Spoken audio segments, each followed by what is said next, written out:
It's time to check sports. Let's bring in Mike Cozzi. Good morning there, Mike. Good morning. Well, it was just an unbelievable day in baseball yesterday. Is it me, or do the Angels seem to have this weird streak of having active players die on them? Yeah, it's pretty weird. Definitely pretty weird. I don't understand it. They don't know what happened to this guy Skaggs. It's pretty crazy. All I kept thinking about is, he probably had some sort of minor heart defect that turned into a major heart defect that just nobody caught, no doctors caught over the years. It's just hard to imagine that, though. I mean, if it was a normal person that lived a normal life, yeah, but a professional athlete, they get a lot of different kind of tests. I don't know. I don't understand it. It is devastating to a team no matter how it happens. And like I said, it seems natural deaths seem to happen to the California Angels. I mean, remember when the Yankees lost Thurman Munson in the middle of the season in that fiery jet crash? It just takes everything out of the team. It takes everything. Because they had the one center fielder that died. They had the pitcher that killed himself. Yeah. They had quite a few calamities off the top of my head. And what people don't realize that don't play sports, that once the team is formed and out there for the season, it's like if you're a human being and you're the team and you lose a leg, you can't go on like you normally go on. I mean, the emotional bond. The team gets like a family, whether they're good or bad. Yeah. And when something like this hits, it's devastating. Well, our best to his family. But geez, what a horrible story. I mean, it takes reporting scores and puts it secondary, on a day like this. Oh yeah, no doubt. I didn't know about it until last night. A friend of mine texted me and said, "Did you hear what happened to Skaggs?" I'm like, "No, what happened?" And he texted me. I was shocked. Yeah. Well, there's that. Then the second story that I wanted to talk to you about yesterday was how there's only one way the New York Knicks are ever going to get good again. You know what way that is? Go ahead. Nobody wants to play for James Dolan. Nobody. It doesn't matter that New York is a big market. Doesn't matter that you can get all these additional contracts. How bad is it when the Brooklyn Nets can outbid a franchise like the New York Knicks? Not outbid them. I don't think they outbid them. I just think that nobody wants to play with the Knicks. I told my friends I was going to talk about this morning. I don't think that's the truth. I really think that I think the Knicks did a good thing yesterday. I mean, why would you want to go pay Durant money to watch his Achilles heel? His Achilles heel. Why would you want to do that? What the NBA is becoming a league of terrorism. And what I mean by that is this guy Durant joined up with another player and made themselves a package deal. How is that possible? How is that possible? Well, if you want me, you got to take him. It all started with LeBron. Exactly. The league is a league that's been run. It's being run by terrorists that hold you at ransom to make the deals that they want, and to hell with the ownership. It's wrong.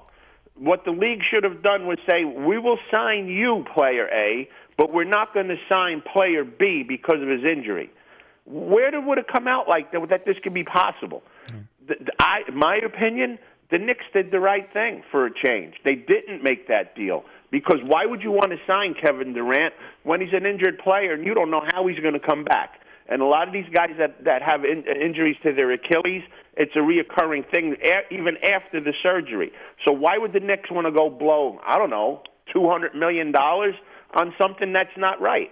And the league, for allowing these players to team up to make these deals, these package deals, they should be ashamed of themselves. That's why I have no respect for the NBA because of things like this that go on. Where can you do that? I mean, it's like saying, okay, well, if you want to sign Aaron Judge to New York Yankees, you have to sign Sanchez and another player, or else we're not going to sign with you because we're a package deal. Are you kidding me?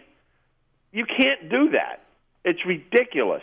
But the NBA lets their players get away with it. But for me, I think the Knicks did a good thing yesterday by not caving in and taking care of that deal. I think they did a real good job with it. Now, whenever I hear Achilles tendon, I just think of the 2 surgeries I went through 4.5, 5 years ago over the course of 2.5 years, where I had both my Achilles tendons worked on. Okay, and I'm not an athlete, and yes, I'm still recovering. But you know how long it took me so my Achilles tendons are really aren't tight anymore? It took me about 1.5 years after both surgeries for my Achilles tendons to actually feel like they wouldn't be breaking on my next step. So that is a big injury. Now, there's a big difference between the physicalness of you and Durant, but still, the injury is a major injury, whether you're an athlete or not. So for the Knicks to dole out that kind of money for that, no way. And I'm not going to be held at ransom to say, well, to get player A, you have to sign player B. All right, you know what? A and B, both of you take a walk. I think the Knicks did the right thing. The Nets, on paper, it looks like a good deal. But you're not going to know what kind of a deal this is until 2 years down the road when and if Durant's able to play at 100% again. If he's not, this looks like one of the worst deals in NBA history, because if Durant can't play, then his partner that he partnered up with to get the deal done is going to dog it out and say, I won out of Brooklyn, and then the Nets are going to be holding a big multi-million-dollar bag of nothing. All right. So you got to wait and see how this plays out to see if the Nets made the right deal. You're not going to know for 2 years, and there's just as good a possibility as this blows up in their face as it doesn't. All right, now I want to talk to you about this yesterday. I'm one of these, well, you know from the fact, I just thought this playing a game in Europe during the regular season is unfair to both teams. And exactly what happened, exactly what I thought happened. Hey, the people watching the games had a great time. They saw home runs. They saw it was terrible baseball. Oh, it was garbage. And it was terrible baseball because that one pop fly, I saw one pop fly fall between an outfielder and an infielder, and it hits the outfield grass, and it bounced at least 20 feet in the air. At least 20 feet in the air. Well, that was that new AstroTurf that they put in that, like, a lot of kids' games are being played on. And did you see, if you saw the ground balls, people were saying, well, they needed ground ball pitchers. It didn't matter. The ground balls hit that AstroTurf and took off like a shot. That's what, like I said, that's what these kids play on now, the younger kids. It's just, and I feel sorry for both the Red Sox and the Yankees. A, because of the travel. B, because they were slugfests. All right, they were 5-hour games, 2 5-hour games. That was a joke in a different time zone. Now they all, and plus the Red Sox lost 2 home games. They lost 2 home games. And now both those teams come back and they play a couple of games before the All-Star break. Stupid, stupid, stupid. Yeah, I mean, I'm totally against it. I was watching the game Saturday, and I'm like, okay, well, what kind of new balls are they playing with here? Or what did they make the pitch in around 66 feet? Because to me it looked like an exhibition. It looked like these pitchers were just laying things up and guys were crushing them. Oh, the Yankees got out to a 6-0 lead. Oh, blah, blah, 6-6 after the first inning. I've never seen anything like that in my life. And it was that way in both games. Yeah, it was a joke. It was like an exhibition. They were like 2 exhibition games. It looked like the WWE had this thing set up. I don't understand it. It's not good for baseball. And you hear the people talking, oh, well, now we're going to try it in different venues in Europe. Good luck. If I'm an owner, I say, no, I'm not playing. And you know what? If you force me to play, my team's going to forfeit the games. I don't want it. And for you to expand the league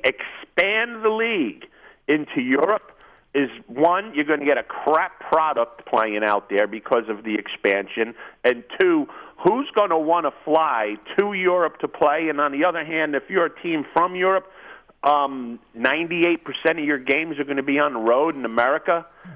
What are you, out of your mind? It's like saying, okay, we're going to put Australia in the Football League.